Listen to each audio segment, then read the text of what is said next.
Olá, eu sou Iaponira Diniz, do blog Sabor Divino, e hoje eu vou falar sobre os tipos de vinho.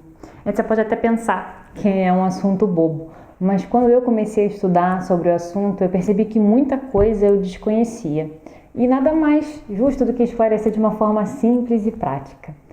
Os vinhos, eles são classificados entre si devido ao seu sistema de vinificação e também quanto às suas propriedades organoléticas. O que significa essa palavra, né? Organoléticas, na verdade, ele quer dizer da sua cor, o seu aroma, um sabor e um retrogosto, a quantidade de álcool, a acidez, se é sápido, que quer dizer se é um vinho um pouco salgado. A gente tem também a sensação de adstringência e tantas outras coisas. Cada tipo de vinho ele deve ser servido a uma determinada temperatura e harmonizado também com um tipo de prato específico. Produzir um bom vinho é um ofício. Criar um grande vinho é uma arte. E os grandes enólogos são considerados, na verdade, verdadeiros artistas. Alguns entram até para a história, como aconteceu com Dom Pérignon, o monge que inventou o champanhe. Os grandes enólogos permitem que o vinho se expresse e brilhe por si próprio e nunca deixam de surpreender a nós que somos amantes do vinho. E eu vou começar falando pelo vinho branco. E o vinho branco, na verdade, ele possui uma cor amarelada e pode variar em tons do amarelo pálido até o âmbar e um dourado mais escuro. É caracterizado sempre por aromas frutados e florais. E deve ser consumido a uma temperatura entre 8 e 14 graus. Isso depende, na verdade, do tipo de vinho. Normalmente vem escrito no rótulo dele qual é a sua temperatura ideal. São quase sempre produzidos com uvas brancas, constituem cerca da metade da produção mundial de vinho. Quanto ao gosto, prevalece sempre as sensações de frescor e acidez. O vinho branco se harmoniza melhor com pratos de peixes, de crustáceos, vegetais, carnes brancas e em alguns casos com pratos onde você tem um molho que não seja muito complexo, que não seja muito forte. Geralmente se bebe ainda quando são jovens e o paladar sempre tem um paladar fresco e frutado. Muitas das vezes eles são mais ácidos que os vinhos tintos e possuem normalmente o teor alcoólico mais baixo. Agora vamos falar do vinho rosé. Os vinhos rosés eles podem ser feitos de duas formas, fazendo uma mistura de vinho tinto e branco, que é uma técnica conhecida como blending e é muito utilizada na produção de champanhe rosé na França, ou então deixando a casca da uva em contato com o mosto, somente por algumas horas. E essa técnica é muito utilizada aqui na Itália na produção do vinho rosé, porque se passar muito tempo o contato, ele cada vez a cor vai ficando mais escura. Então o ideal é deixar só algumas horas. Exatamente, dependendo dessa quantidade de horas é que dá a tonalidade do vinho rosé. Esse aqui é um tipo, a cor dele se chama Cesarola. O vinho rosé ele é um vinho extremamente delicado e é destinado a ser consumido sempre dentro de um ano da sua produção. Como eu disse, possui vários tipos de rosa e ele é caracterizado por uma grande variedade de aromas frutados e é ideal ser servido na temperatura entre 10 e 14 graus. No seu gosto, prevalece sempre uma sensação e uma leve acidez. É muito aromático, mas ele é pouco encorpado. Harmoniza-se perfeitamente com pratos saborosos à base de peixe, massas também com molhos delicados e frios, queijos, presuntos e salames, mas que não sejam muito condimentados. Essas são as características do vinho rosé. Agora a gente vai falar do vinho tinto. Os tintos possuem tonalidades que variam do rubi, que pode ser translúcido, opaco, até um grená mais escuro. caracteriza-se por uma grande variedade de aromas, de flores, frutos, ervas, especiarias. Em alguns casos a gente sente o tabaco, a madeira do envelhecimento, né? Ele normalmente tem uma sensação de suavidade, é corposo, é encorpado e tem também os taninos. Deve ser consumido, dependendo do vinho, a uma temperatura entre 14 e 20 graus e se harmoniza perfeitamente com carnes vermelhas e queijo. A gente vai falar um pouquinho dos espumantes. Obviamente a definição de espumante ela é uma definição genérica, a gente tem um mundo de espumantes. Eu vou querer depois fazer exatamente um vídeo só sobre os espumantes.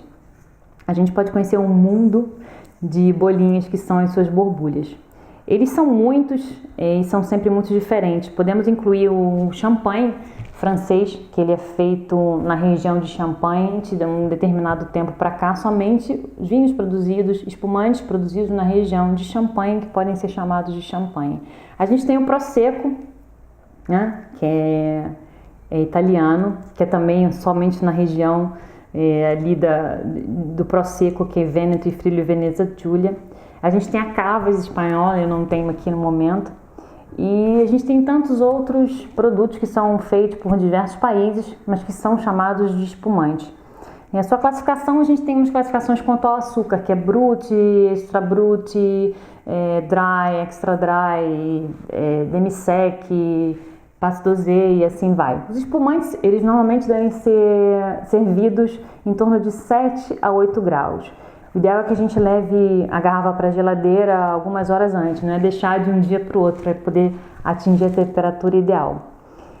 Porque se a gente deixa muito tempo na geladeira, o que acontece é que a baixa temperatura ela acaba comprometendo os aromas do espumante. A solução ideal para gelar, resfriar um espumante é você deixar num balde com gelo e água. Essa é, na verdade, a solução ideal para estar resfriando um espumante. Bem, a gente vai falar agora dos vinhos doces. Deixa eu pegar aqui o doce. Bem, os vinhos doces, eles têm diversas categorias. Naturais, de colheita tardia, a gente tem os mofados, a gente tem um muito famoso italiano que é o passito, aromatizados, e dentro dessas categorias existem outras subcategorias. É um mundo também de vinhos doces. A principal característica que é comum a todos é que eles têm uma alta concentração de açúcar. Como são muitos os tipos de vinho, eu resolvi falar um pouquinho sobre os licorosos e infelizmente eu não tenho nenhum aqui. Um famoso é o Marsala, que é da região do sul, daqui da Itália, da Sicília. E também vou falar um pouquinho sobre o Passito, que é um vinho muito apreciado aqui, um vinho doce muito apreciado aqui na Itália. Os licorosos, na verdade, eles têm um vinho de base e o teor alcoólico desse vinho de base deve ser igual ou superior a 12%. Permite-se adicionar também uma mistura, que é um mosto simples, que não é fermentado e com uma adição de álcool etílico próprio para o vinho, ou mesmo você pode adicionar uma aguardente, um outro mosto concentrado, a fim de estar aumentando esse teor alcoólico.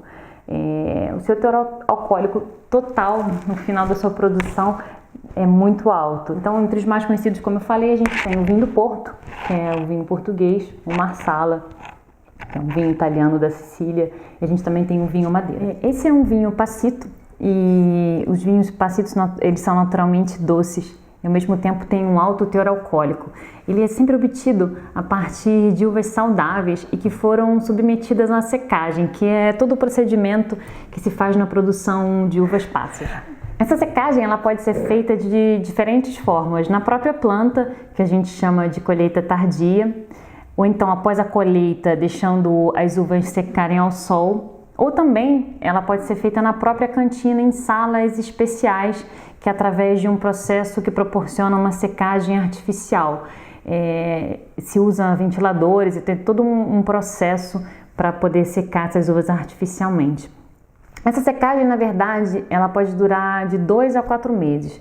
E durante esse processo, as uvas elas atingem um percentual de açúcar cerca de 30% e 40%. Aí a gente coloca o mosto em barris ou tanques para poder fermentar. Essa maturação e envelhecimento pode durar de 3 a 5 anos. São vinhos muito particulares e a tecnologia dessa vinificação ela pode variar muito dependendo da região e até mesmo do produtor. O custo desses vinhos é bastante elevado devido a todo esse processo complexo que é aplicado na produção de um vinho passito. E esse foi o vídeo de hoje. Eu espero que você tenha gostado. E aproveita para deixar o seu comentário.